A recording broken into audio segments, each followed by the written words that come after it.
Hello again, it's Lock Noob, and here we have a vintage CISA or CISA lock from Italy with a very nice rounded triangular front. Now, I believe that this would have been on the inside of the door, and so this would slam shut, and this would be the bit which sticks through the whole door. Obviously it goes through. Normally this side, which has, you can see, 5 pins, no key with this, is more secure, usually with some security pins. And this side, because this will be internal, often only has like 2 pins. No joke at all. You see that if you're on the inside, you could pull that latch, but you'd need the key to turn the deadbolt. So we can actually pick this sort of 2 ways. So that's your deadbolt there. And it really is, I think we'll try and rake it to begin with, because, you know, why not? It should be just 2 pins, so put top of the keyway in like that. I'll get the bottom of the keyway turner as well to take over in a second. I think that should suffice, and we'll go for it. So watch this, 1, 2, 3.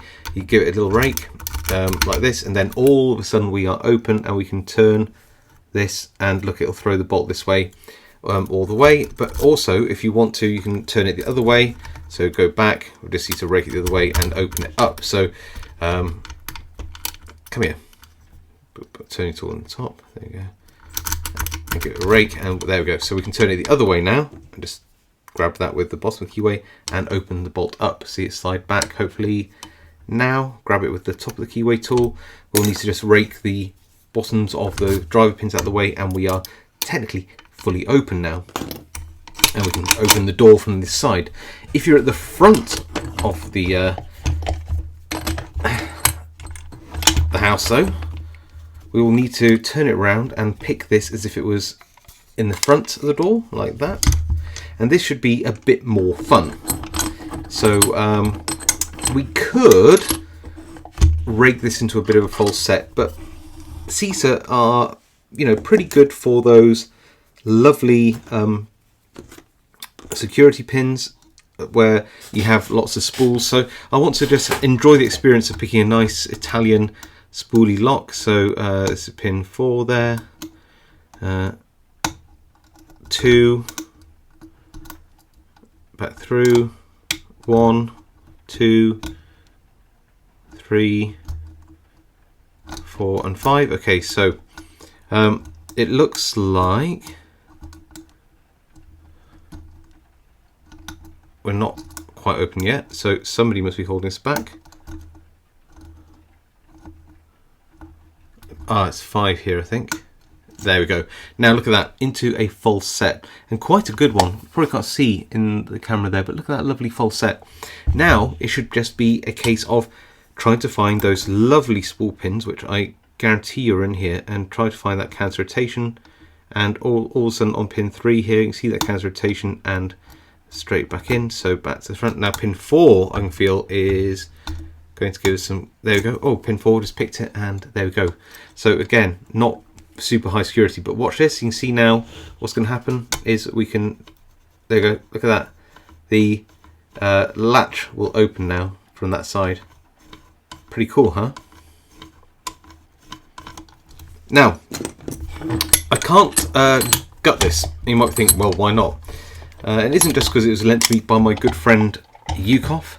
It's because I've tried, and there isn't really a very easy way to do it in a way that I feel confident I can put it back together. But I will partially disassemble it just to show you something interesting about this,